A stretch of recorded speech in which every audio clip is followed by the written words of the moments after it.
Regarde bien ce que je vais te dire, parce que ce que tu vas entendre dans les 10 prochaines minutes va peut-être changer la façon dont tu regardes ton assiette pour le reste de ta vie. Il y a 1400 ans, un homme illettré, dans le désert d'Arabie, sans laboratoire, sans microscope, sans la moindre notion de biologie moderne, a récité des versets qui interdisaient formellement un aliment. Un seul aliment, cité nommément, avec une insistance que l'on ne retrouve pour presque aucun autre interdit alimentaire dans le Coran. Le porc.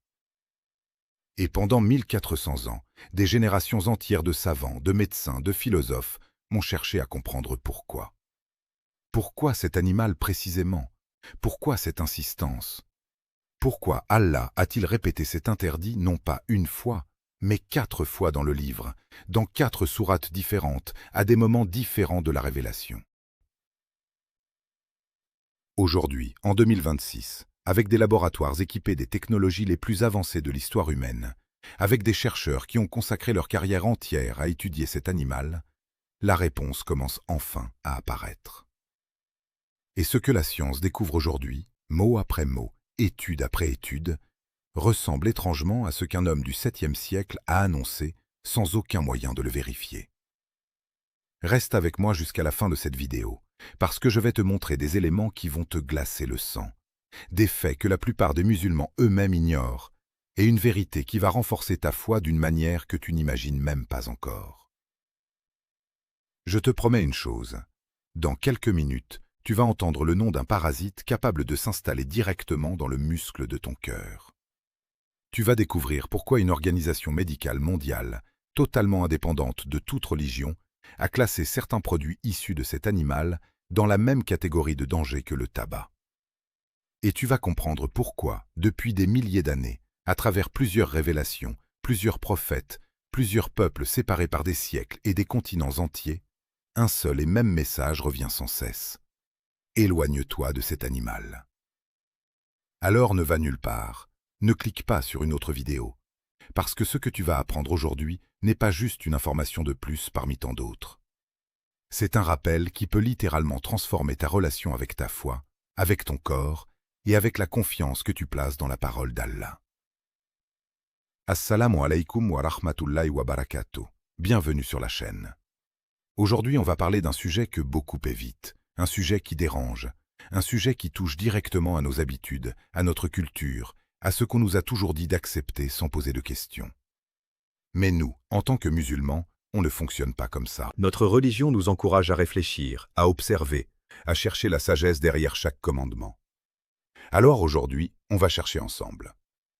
Regarde autour de toi, dans les rayons des supermarchés, dans les publicités, dans les émissions culinaires du monde entier, le porc occupe une place centrale, presque incontournable, dans de nombreuses cultures. Il est devenu, pour des millions de personnes, un symbole de fête, de tradition, de plaisir gustatif. Et pourtant, derrière cette image chaleureuse et familière, se cache une réalité que la plupart des gens préfèrent ignorer ou n'ont tout simplement jamais eu l'occasion de découvrir. C'est exactement cette réalité que je vais te dévoiler aujourd'hui, étape par étape, preuve après preuve. Avant de commencer, je veux que tu comprennes une chose essentielle. Nous n'avons pas besoin que la science confirme la parole d'Allah pour y croire. Un musulman obéit à Allah parce qu'il est Allah, un point c'est tout. Mais quand la création elle-même, à travers les découvertes des chercheurs, vient appuyer ce que le Créateur a révélé, cela devient un rappel puissant pour ceux qui doutent et une lumière supplémentaire pour ceux qui croient déjà. C'est exactement ce dont je vais te parler aujourd'hui. La parole qui a traversé les siècles. Ouvre ton cœur un instant et imagine la scène. Nous sommes au 7e siècle après Jésus-Christ, la Mecque puis Médine. Un homme reçoit une révélation qu'il transmet fidèlement, mot pour mot, sans en changer une lettre. Dans cette révélation, à 4 reprises, dans la sourate Al-Baqarah, verset 173, dans la sourate Al-Maïda, verset 3, dans la sourate Al-An'am, verset 145, et dans la sourate An-Nahl, verset 115, Allah interdit la consommation de la chair du porc. Écoute bien la formulation du verset dans la sourate Al-An'am, parce qu'elle est saisissante de précision. Allah dit que ce qui est interdit, c'est la charogne, le sang répandu, et la chair du porc, car c'est une souillure. Le mot employé en arabe est ris. Ce mot ne signifie pas simplement mauvais ou déconseillé. Il signifie souillure, impureté profonde, quelque chose de sale jusque dans son essence. Ce n'est pas un simple conseil diététique, c'est une déclaration d'impureté fondamentale. Et voilà ce qui est troublant. À cette époque, il n'existait aucune connaissance scientifique sur les parasites microscopiques, aucune notion de ce qu'on appelle aujourd'hui les zoonoses, aucun microscope pour observer ce qui se cache dans la chair de cet animal. Un homme du désert qui ne savait ni lire ni écrire transmet une parole qui va, 14 siècles plus tard, être scrutée par les plus grands laboratoires du monde. Et ces laboratoires, aujourd'hui, vont découvrir des choses qui donnent le vertige. Mais avant d'aller plus loin, je veux que tu saches quelque chose que très peu de gens soulèvent, même parmi les musulmans. Cette interdiction n'est pas propre à l'islam, elle existait bien avant. Dans la Torah, dans le livre du Lévitique, chapitre 11, il est écrit que le porc, parce qu'il a le sabot fendu mais ne rumine pas, est impur et que sa chair ne doit pas être mangée. On retrouve la même interdiction dans le Deutéronome. Le prophète Moussa, alayhi salam, avait déjà transmis cet interdit à son peuple des siècles avant la venue du prophète Muhammad, sallallahu alayhi wa sallam. Alors pose-toi la question avec moi.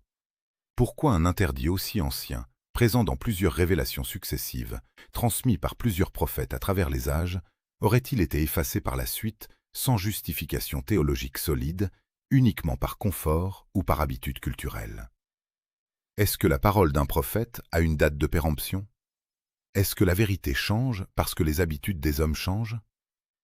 Cette continuité entre les révélations, cette cohérence à travers les siècles et à travers des peuples différents, mérite qu'on s'y arrête, qu'on y réfléchisse sérieusement, avant de balayer cet interdit d'un revers de main comme un simple archaïsme du passé. Et il y a un autre point que je veux que tu retiennes avant d'avancer. Dans le Coran, la grande majorité des interdits alimentaires sont formulés de manière générale. La charogne, le sang, ce qui a été immolé à un autre qu'Allah. Ce sont des catégories larges. Mais le porc, lui, est nommé directement, spécifiquement, par son nom. Lahm al-khinzir, la chair du porc. Aucune ambiguïté possible, aucune place pour l'interprétation. Allah n'a pas dit « évitez certaines viandes suspectes ». Il a désigné un animal précis, par son nom, à 4 reprises, dans 4 contextes différents de la révélation, sur une période de plus de 20 ans de prédication du prophète, sallallahu alayhi wa sallam. Une telle insistance, dans un texte aussi dense et aussi mesuré que le Coran, où chaque mot a un poids, n'est jamais un hasard. Pense à cela un instant. Le Coran a été révélé progressivement, sur plus de 2 décennies, dans des contextes historiques différents, à la Mecque puis à Médine, face à des situations sociales, politiques et spirituelles changeantes.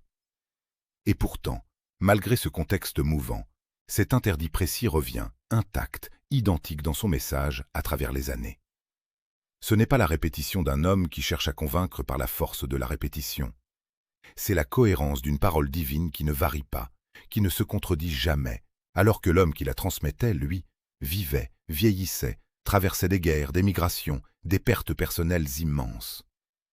Et malgré tout cela, ce message reste d'une stabilité absolue. Ce que ton assiette ne te dit pas. Maintenant, accroche-toi, parce qu'on va entrer dans le vif du sujet, et ce que tu vas apprendre risque de te couper l'appétit pour un moment. Commençons par un mot que tu as peut-être déjà entendu sans vraiment savoir ce qu'il signifie. La trichinellose. C'est une infection parasitaire causée par un ver microscopique appelé trichinella, qui s'installe dans la chair du porc. Ce parasite est redoutable, parce qu'il ne se contente pas de vivre dans l'intestin. Une fois ingéré, ces larves traversent la paroi intestinale, entrent dans la circulation sanguine et vont s'enquister directement dans les muscles de l'être humain qui en a consommé.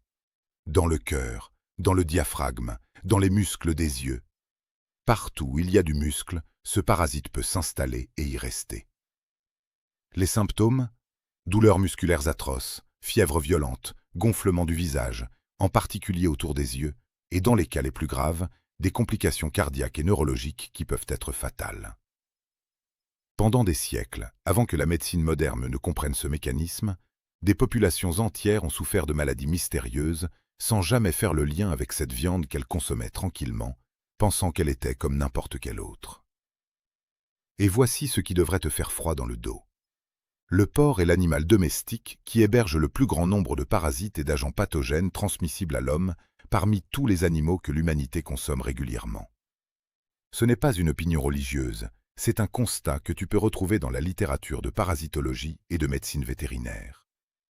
Le porc partage avec l'être humain une proximité physiologique tellement grande que les chercheurs l'utilisent même pour tester des greffes d'organes destinées aux humains.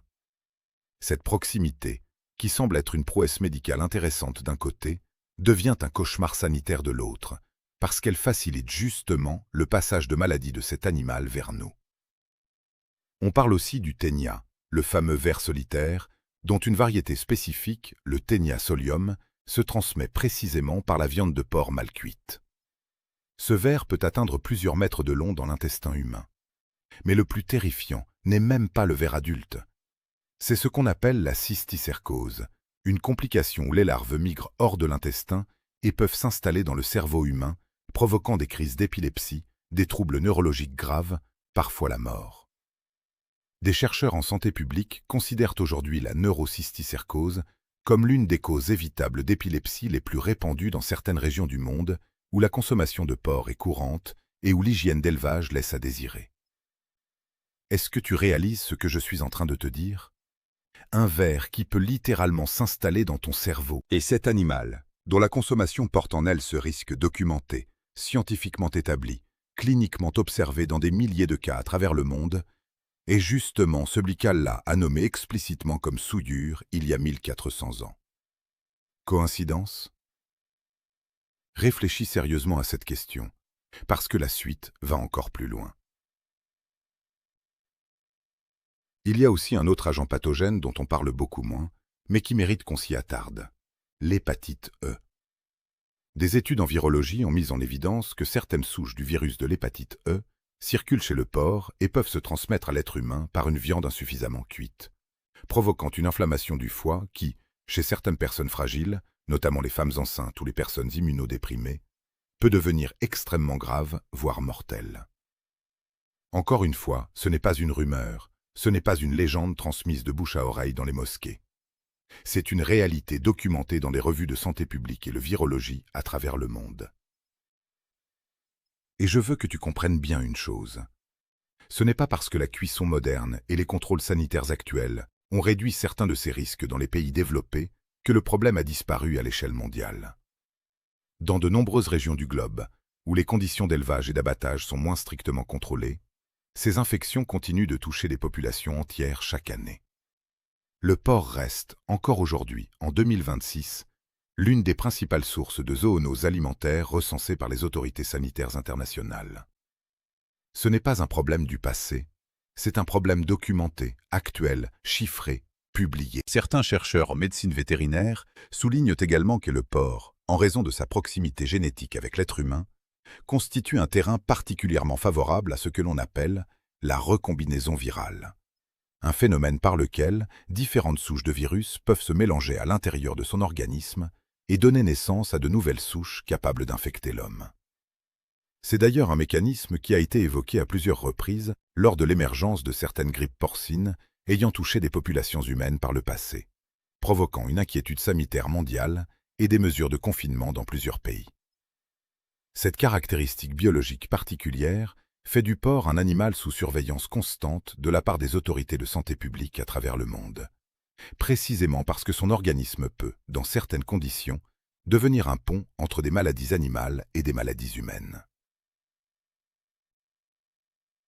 Alors laisse-moi te demander quelque chose. Si un homme du 7e siècle, sans instrument, sans laboratoire, sans notion de ce qu'est un virus ou un parasite microscopique, avait voulu inventer un interdit alimentaire au hasard, uniquement pour des raisons culturelles ou sociales, comme certains l'affirment, pourquoi aurait-il, par pure coïncidence, désigné précisément l'animal qui allait s'avérer, 14 siècles plus tard, être l'un des plus dangereux sur le plan parasitaire et viral parmi tous les animaux consommés par l'humanité? La vérité sur la nature de cet animal. Il y a une raison pour laquelle le porc est différent des autres animaux que nous consommons habituellement. Et cette raison se trouve dans sa nature même, dans son comportement biologique. Le porc est un animal omnivore, ce qui signifie qu'il ne se nourrit pas uniquement de végétaux comme la vache, le mouton ou la chèvre. Dans son état naturel, sans surveillance stricte, Le porc consomme absolument tout ce qu'il trouve. Des déchets, des charognes, des insectes. Et dans certaines conditions, documentées par des vétérinaires et des éleveurs, il peut même consommer ses propres excréments ou ceux d'autres animaux. Un comportement connu sous le nom de coprophagie, qui est particulièrement fréquent chez cette espèce comparé à d'autres animaux d'élevage. Réfléchis à ce que cela signifie concrètement.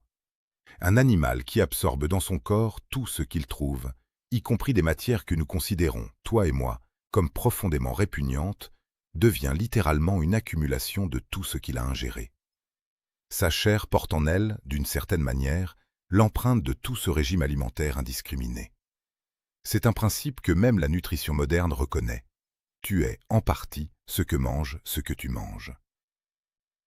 Et il y a un autre élément physiologique troublant. Le porc possède un système digestif extrêmement rapide, ce qui signifie que la nourriture traverse son organisme en un temps très court, sans que son corps ait le temps d'éliminer efficacement certaines toxines ou certains agents pathogènes présents dans ce qu'il ingère. Ajoute à cela le fait que le porc, contrairement à d'autres mammifères d'élevage, ne possède pas un système de régulation thermique aussi efficace par la transpiration, ce qui influence également la manière dont son organisme gère certaines substances.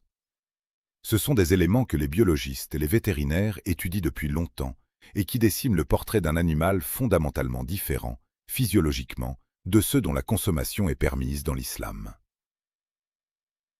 Maintenant, mets ça en perspective avec l'histoire que je t'ai racontée tout à l'heure. Un prophète, au 7e siècle, sans laboratoire, sans notion de microbiologie, sans connaissance du système digestif porcin, déclare cet animal impur, ris, souillure. Aujourd'hui, la biologie, l'agronomie, la médecine vétérinaire confirment point par point que cet animal a effectivement un mode de vie, un régime alimentaire et une physiologie qui le distinguent radicalement des autres animaux consommés par l'être humain, et qui explique en grande partie pourquoi il est un vecteur si important de maladies. Il y a aussi un point que les éleveurs eux-mêmes connaissent bien, et qui est rarement évoqué dans les discussions religieuses. Le porc est un animal qui, contrairement au bovin ou à l'ovin, ne rumine pas. Il n'existe pas chez lui ce processus long et complexe de digestion en plusieurs étapes qui permet chez les ruminants de filtrer et de transformer progressivement la nourriture ingérée. Cette absence de rumination, combinée à son régime omnivore indiscriminé, en fait un animal dont l'organisme traite sa nourriture de manière radicalement différente de celle des animaux dont la consommation est permise en islam. Et rappelle-toi de ce détail que la Torah avait déjà relevé, des siècles avant le Coran. Le porc a le sabot fendu, ce qui, en apparence, pourrait le classer parmi les animaux consommables selon certains critères traditionnels, mais il ne rumine pas, ce qui l'en exclut formellement selon la loi mosaïque. Cette distinction précise entre l'apparence extérieure d'un animal et sa réalité physiologique interne est exactement le genre de nuance qu'un législateur humain de l'Antiquité, sans connaissance de biologie comparée, aurait eu énormément de mal à formuler par lui-même, par simple observation superficielle. Est-ce que tu commences à voir le fil qui relie tout ça? Parce qu'on n'a même pas encore parlé du cœur, littéralement. Ce que les études disent sur ton cœur est ta santé. On continue et cette partie va peut-être te toucher encore plus directement, parce qu'elle concerne ta santé sur le long terme, pas seulement un risque infectieux ponctuel. Depuis plusieurs décennies, des recherches en épidémiologie et en nutrition s'intéressent à la relation entre la consommation de viande transformée, dans laquelle la charcuterie de porc occupe une place centrale dans de nombreuses cultures, et le risque de certaines maladies chroniques graves. En 2015, l'Organisation mondiale de la santé, à travers son agence spécialisée dans la recherche sur le cancer, a classé la viande transformée, qui inclut le bacon, le jambon, les saucisses à base de porc, dans la catégorie des substances cancérogènes pour l'être humain, la même catégorie que le tabac en termes de niveau de preuve scientifique établi, même si cela ne signifie évidemment pas un niveau de risque identique. Cette classification a fait l'objet d'un rapport détaillé, basé sur l'analyse de centaines d'études épidémiologiques menées à travers le monde, et elle a particulièrement mis en avant le lien entre la consommation régulière de viande transformée et l'augmentation du risque de cancer colorectal. Réfléchis à ce que cela signifie. Une organisation scientifique internationale, complètement neutre sur le plan religieux, qui ne cherche absolument pas à confirmer un texte sacré, arrive, après des décennies de recherche indépendante, à une conclusion qui rejoint, encore une fois, l'esprit de l'interdit coranique. Cet aliment porte en lui un danger réel pour la santé humaine. Il faut aussi mentionner un point que peu de gens connaissent concernant la composition en acides gras de cette viande. Les chercheurs en nutrition ont observé que le tissu adipeux du porc a une structure particulière, en partie liée à son alimentation omnivore et industrialisée, qui influence directement la qualité des graisses que l'on retrouve dans l'assiette du consommateur. Ce n'est pas un hasard si dans de nombreux pays où la consommation de charcuterie de porc est particulièrement élevée et ancrée dans la culture culinaire depuis des générations, les autorités sanitaires ont dû lancer des campagnes de sensibilisation répétées pour alerter la population sur les risques cardiovasculaires liés à une consommation excessive de ce type de produit. Ce n'est pas tout. La chair du porc est également connue, dans la littérature nutritionnelle, pour sa teneur élevée en graisses saturées et en cholestérol, en particulier dans les morceaux les plus consommés et transformés, comme le bacon ou les saucisses. Une alimentation riche en ce type de graisse est associée, dans de nombreuses études cardiovasculaires, à une augmentation du risque de maladies du cœur, d'obstruction des artères, d'hypertension. Le cœur humain, cet organe qu'Allah nous a donné, cet organe que nous devons préserver pour accomplir nos prières, pour prendre soin de nos familles, pour vivre une vie pleine, est directement mise à rude épreuve par une consommation régulière de ce type de viande. Et je veux que tu penses à un détail supplémentaire. Le sel utilisé massivement dans la conservation de la charcuterie de porc, les nitrites ajoutés pour la coloration et la conservation, sont eux-mêmes pointés du doigt par de nombreuses études comme des facteurs de risque supplémentaires. Ce n'est donc pas uniquement l'animal en lui-même, mais toute la chaîne de transformation qui accompagne traditionnellement sa consommation, qui multiplie les risques pour la santé humaine. Alors regarde le tableau dans son ensemble avec moi. Un risque parasitaire documenté et unique parmi les animaux consommés couramment. Une classification officielle en tant que substance cancérogène pour les formes transformées. Un impact cardiovasculaire reconnu par la littérature scientifique. Et tout cela concerne un seul et même animal, celui-là même qu'un prophète illettré a désigné comme souillure il y a 1400 ans, sans laboratoire, sans microscope, sans études épidémiologiques. Certains vont te dire que la cuisson moderne, la réfrigération, les normes sanitaires actuelles ont considérablement réduit ces risques. Et c'est en partie vrai. La science et la technologie ont permis de réduire certains dangers infectieux immédiats. Mais réfléchis bien à ce point avec moi. Le risque cardiovasculaire et le risque cancérogène associé à la consommation régulière, eux, n'ont pas disparu avec la cuisson ou la réfrigération. Ils persistent, documentés, année après année, dans les publications scientifiques les plus sérieuses. La technologie a repoussé certains dangers, mais elle n'a pas effacé la nature profonde de cet aliment. Prends un instant pour penser à quelqu'un que tu connais peut-être. Un proche, un collègue, une personne de ta famille élargie, qui consomme ce genre de produit régulièrement depuis des années, sans jamais se poser de questions. Combien de fois entend-on parler, autour de nous, de crises cardiaques survenues bien trop tôt, de diagnostics de cancer colorectal chez des personnes qui semblaient pourtant en bonne santé? On ne peut évidemment pas attribuer chaque maladie à un seul aliment.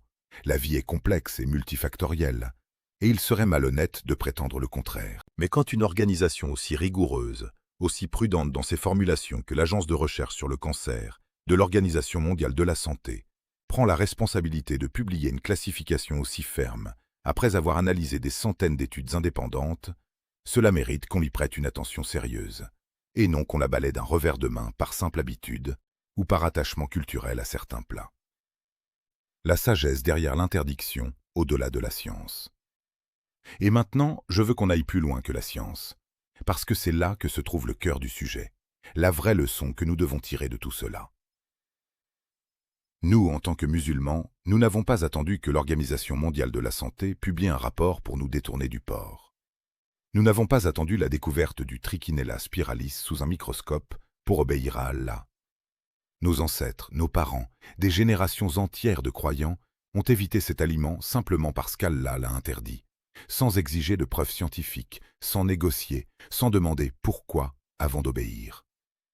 C'est ça la véritable essence de la foi. C'est ça le sens du mot islam, la soumission. Et c'est là que réside une leçon immense pour nous aujourd'hui. Combien de commandements d'Allah suivons-nous encore avec cette même confiance aveugle et sincère?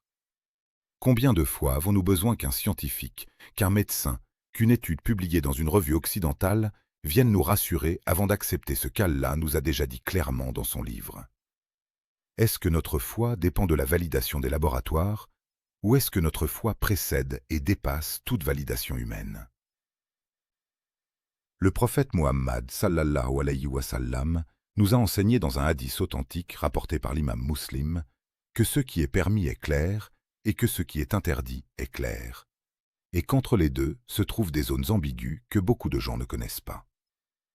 Le porc, lui, n'a jamais fait partie de cette zone grise. Il a toujours été d'une clarté absolue, mentionné explicitement, nommé sans détour, répété à 4 reprises dans le Coran. Il n'y a aucune ambiguïté à lever, aucune interprétation à chercher, aucune fatwa moderne à inventer pour le rendre permis. Et je veux te rappeler quelque chose d'essentiel. Même si demain, un chercheur découvrait un moyen de purifier complètement la chair du porc, d'éliminer tout parasite, tout risque cardiovasculaire, toute trace de danger sanitaire, cela ne changerait absolument rien à son statut dans notre religion. Parce que l'interdiction n'est pas uniquement médicale, elle est spirituelle. Elle touche à la pureté de notre corps, mais aussi à la pureté de notre âme, à notre capacité à obéir à notre Créateur, même quand la raison humaine n'a pas encore percé tous les mystères de sa sagesse. C'est ça la vraie taqwa, la vraie piété. Obéir avant de comprendre, faire confiance avant d'exiger des preuves. Allah dit dans la sourate Al-Baqarah, verset 216, que vous détestez peut-être une chose alors qu'elle est un bien pour vous, et que vous aimez peut-être une chose alors qu'elle est un mal pour vous. Et Allah sait, tandis que vous ne savez pas. Cette parole résume à elle seule tout ce dont on vient de parler. Pendant 1400 ans, l'humanité n'a pas su. Aujourd'hui, elle commence à savoir. Mais Allah, lui, savait depuis toujours. Et je veux insister sur un dernier point avant de conclure, parce qu'il est essentiel. Les interdits d'Allah ne sont jamais gratuits, jamais arbitraires. Ils portent toujours une sagesse, hikma, que nous ne percevons pas toujours immédiatement, mais qui finit, tôt ou tard, par se révéler à celui qui cherche sincèrement à comprendre. C'est valable pour l'interdiction du porc, c'est valable pour l'interdiction de l'alcool, c'est valable pour chaque commandement, chaque obligation, chaque interdiction que notre religion nous impose. Rien n'est laissé au hasard dans la législation divine. Et plus la science avance, plus elle éclaire, morceau par morceau, la profondeur de cette sagesse que beaucoup, par le passé, ont eu tendance à sous-estimer ou à réduire à de simples coutumes tribales sans fondement. Pense aussi à ceci. Combien de savants, de médecins, de chercheurs à travers l'histoire ont eux-mêmes reconnu, en étudiant cet animal de près, la justesse de cet interdit. Des médecins du Moyen-Âge islamique, comme Ibn Sina, avaient déjà, à leur époque, avec les moyens limités dont ils disposaient, noté la nature particulière et potentiellement nocive de cette viande. Ce n'est donc pas une préoccupation nouvelle, née avec la science moderne. C'est une observation qui traverse l'histoire de la pensée médicale elle-même, bien avant l'invention du microscope. Je veux que tu prennes un moment, là, maintenant, pour vraiment réaliser ce qu'on vient de traverser ensemble. On a parlé de parasites qui s'installent dans les muscles du cœur humain. On a parlé de vers qui peuvent atteindre le cerveau et provoquer des crises d'épilepsie. On a parlé d'une classification officielle en tant que substance cancérogène. On a parlé d'un risque cardiovasculaire documenté par des décennies de recherche indépendante. Et tout cela concerne un seul et même animal, celui qu'un prophète illettré a nommé, avec une précision troublante, comme souillure, il y a 1400 ans, dans un désert, sans laboratoire, sans microscope, sans la moindre once de technologie moderne. Comment un homme du 7e siècle aurait-il pu connaître ces vérités par lui-même? Comment aurait-il pu deviner, sans aucun instrument scientifique, que cet animal précisément porterait en lui autant de dangers documentés 14 siècles plus tard? La réponse, mon frère, ma sœur, tu la connais déjà au fond de ton cœur. Ce n'est pas la parole d'un homme, c'est la parole du Créateur des cieux et de la terre, celui qui connaît chaque cellule, chaque parasite, chaque mécanisme biologique de chaque créature qu'il a façonné de ses mains. Et si Allah a été aussi précis sur une question aussi concrète, aussi vérifiable, aussi ancrée dans notre quotidien que la nourriture, imagine à quel point il est précis sur tout le reste. Sur le jour du jugement, sur la vie après la mort, sur la récompense et le châtiment, sur chaque parole qu'il nous a adressée dans son livre. Si un seul verset, vérifiable aujourd'hui par la science moderne, se révèle d'une justesse aussi frappante. Quelle confiance devons-nous accorder à l'ensemble de la révélation, à chaque promesse, à chaque avertissement qu'Allah nous a transmis? Je te pose la question sincèrement, avec tout mon cœur. Est-ce que tu es encore en train de négocier avec certains commandements d'Allah dans ta vie? Est-ce que tu attends encore une preuve, une validation extérieure avant d'obéir pleinement? Ou est-ce que tu es prêt, à partir d'aujourd'hui, à faire confiance totalement à celui qui savait, il y a 1400 ans, ce que l'humanité entière allait mettre des siècles à découvrir? Rappelle-toi que la foi, la vraie foi, ne se mesure pas uniquement dans les grands moments spectaculaires de la vie. Elle se mesure aussi, et surtout, dans les petites décisions du quotidien. Ce que tu choisis de mettre dans ton assiette. Ce que tu acceptes ou refuses par respect pour ce qu'Allah t'a demandé. Chaque fois que tu détournes le regard d'un interdit, chaque fois que tu résistes à une tentation par amour pour ton Créateur, et non par simple habitude culturelle, tu renforces un muscle spirituel invisible mais essentiel, celui de la soumission sincère, celui qui te rapproche chaque jour un peu plus du paradis, promis à ceux qui craignent Allah et qui lui font confiance sans condition. Et n'oublie jamais que derrière chaque interdit, il y a un amour. Un Créateur qui t'aime au point de te protéger de dangers que toi-même, avec tes moyens limités, tu n'aurais peut-être jamais pu identifier seul.